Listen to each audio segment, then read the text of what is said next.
Movers and groovers, how are you? This is the daddy-o of the radio, the boss man, Pork the Torque, your platter-pushing papa. And I'm here with a great assemblage of some of the finest rhythm and blues people in the world. And I want to let you know that I'm before the 45s. I used to start on the air in 1948 playing the 78 speeds. And now after 44 years, I'm still at it. And I should be a little bit of an authority on what I'm talking about. But like I want to say, all over the world right now and all over the country, all the formats on radio stations consist of the oldie sounds. And I'm not too sure that everybody's doing the right thing, but this panel right here is going to tell you what is the right thing.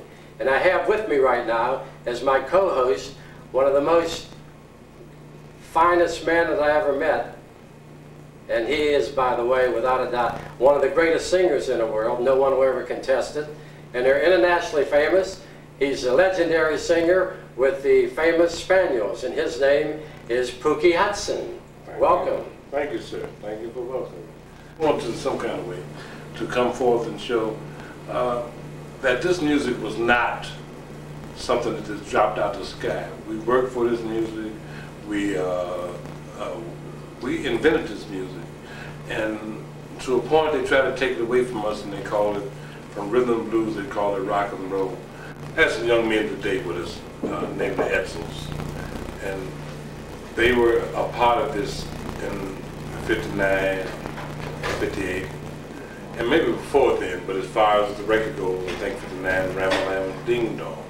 And we'd like to talk to Marshall and his co-hosts about how they came about and what kind of experience that they had in that particular time. Marshall, tell us. Well, you know, the Edsels got started back in 1958 as a result of one of the guys that we went to school with, well, I should say two of the guys that we went to school with, Jim Reynolds and George Jones. After we graduated from high school, George Jones and Jim Reynolds, they went into the armed forces. And once they did their tour of duty and returned home, we got together and we formed the group, the Edsels. And the first record that we put out was entitled Lam-a-Ram Ding Dong. Oh, I got that. Okay, so now what happened is the record was put out first and it didn't do as well as we had anticipated it would do. Then it was re-released later on as a result of that song, I think it was Blue Moon came out. And then the record was re-released and it did quite well. Oh, that's fantastic. Yep. You were saying that you had a tour in '59 that was canceled because of racial disturbance. Can you explain that to us? Yeah, Pookie. What happened is the Edsels had a tour going in the South. And as a result of the racial unrest in the South, we had this tour made up with Brook Benton. And due to, like I said, the racial unrest, the tour was canceled. And I felt that, I felt real bad about it because I felt that it would give us a lot of exposure, and plus, we would have made a couple of dollars. That's understandable. Oh, yeah, we were talking about the song, and I got it all back. I said Ram-a-Lam Ding Dong. Well, that was the first time we recorded was Ram-a-Lam Ding Dong because it was a misprint on the label, okay? But when it was re-released the second time, then they got the label correct. All right. Would you like to tell me where you got that Lam-a-Ram Ding Dong from? Well, I tell you, Pookie. I'll be able to tell you that when you tell me where you got Great Googly Moo from. Great Googly Moo was in my day was a term. You know, when you saw one of the fine ladies walking down the street and she was too fast for you to touch, the only thing you could say was Great Googly Moo. I know what you mean. Well, I think it's appropriate right now for you guys to lay a heavy jam on us. The Edsels with Ram-a-Lam Ding Dong. Ram-a-lam-a-lam-a-lam-a-lam-a Ding Dong. Ram-a-lam-a-lam-a-lam-a-lam-a-ding.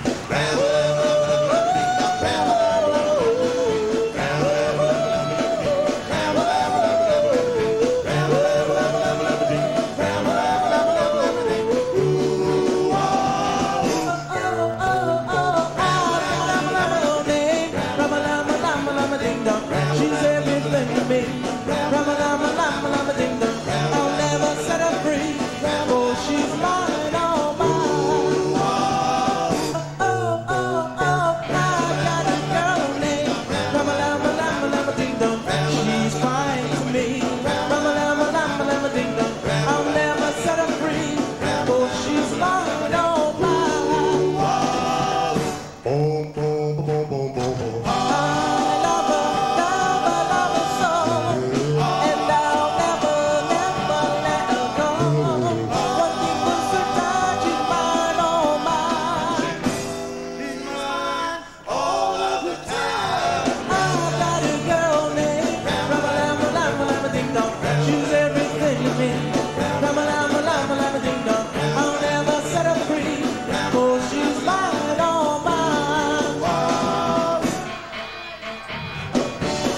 to come out and record?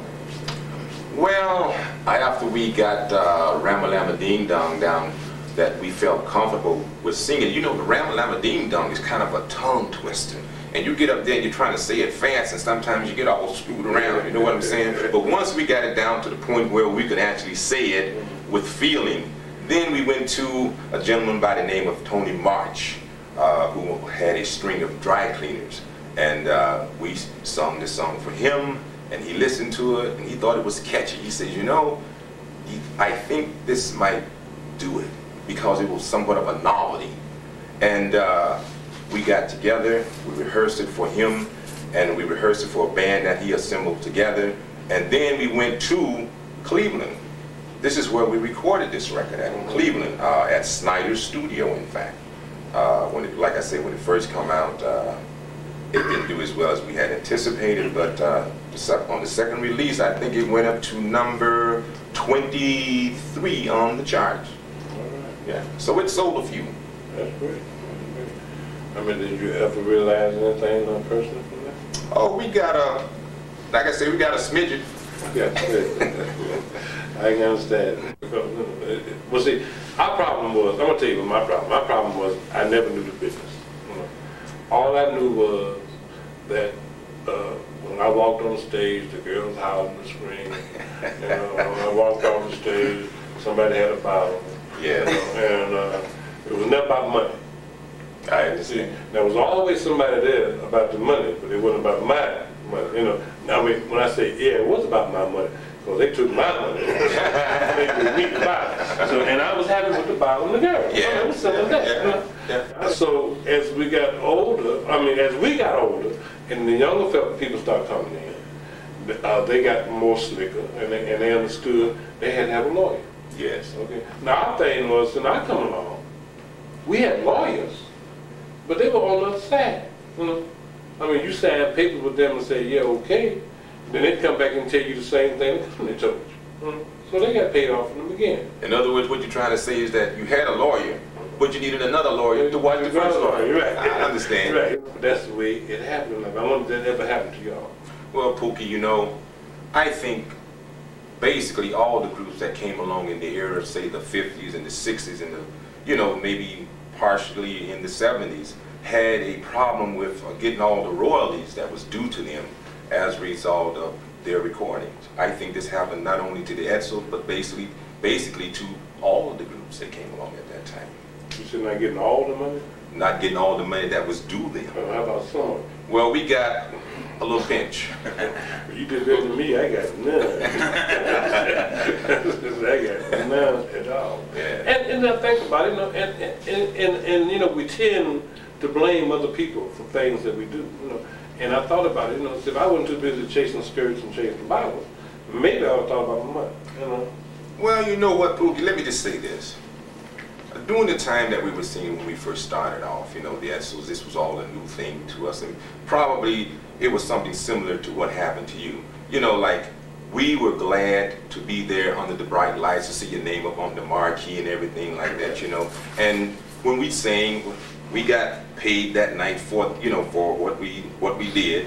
But basically, like, you know, I'm reverting back to my, what I just said.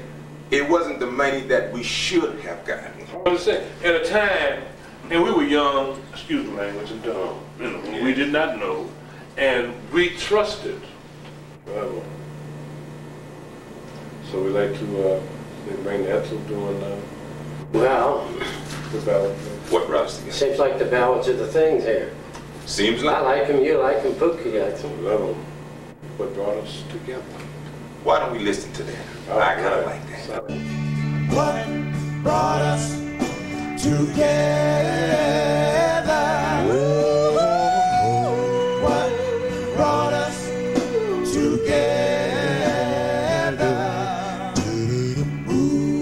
What brought us together?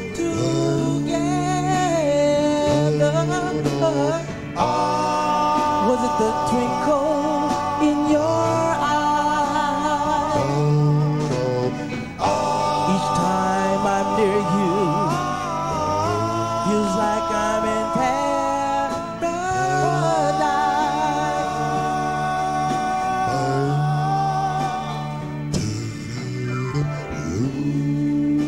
for the first time that I saw you, I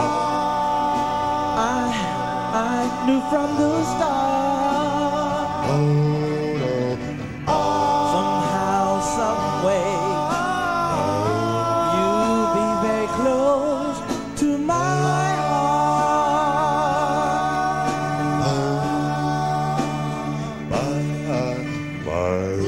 I've never known no one like you before.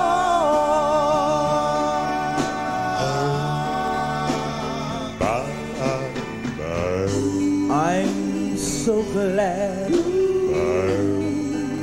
you're mine forever.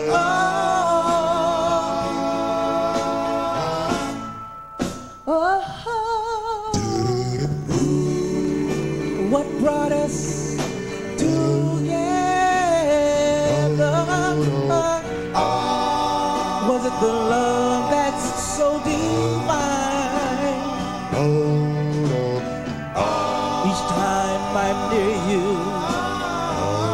feels like I'm in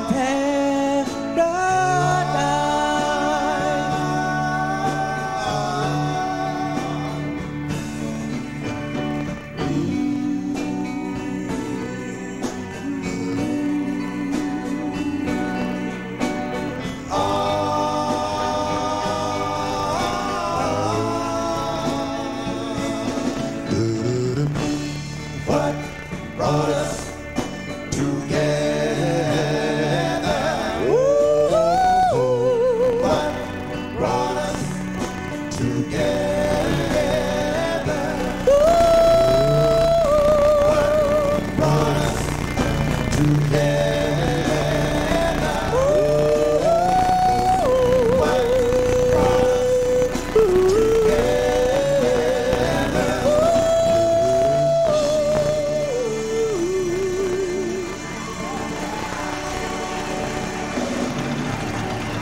Thank you. Thank you.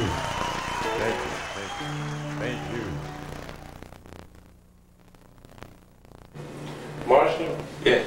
man, it's been great sitting and talking about these things. I know there's a whole lot more that we can say. I appreciate it. I know there's a whole lot more stories that can be told, you know, but right now, my time is a little short, and so I'm going downstairs and listen to y'all. I know I'm going to enjoy myself this evening. Well, it's a pleasure being surrounded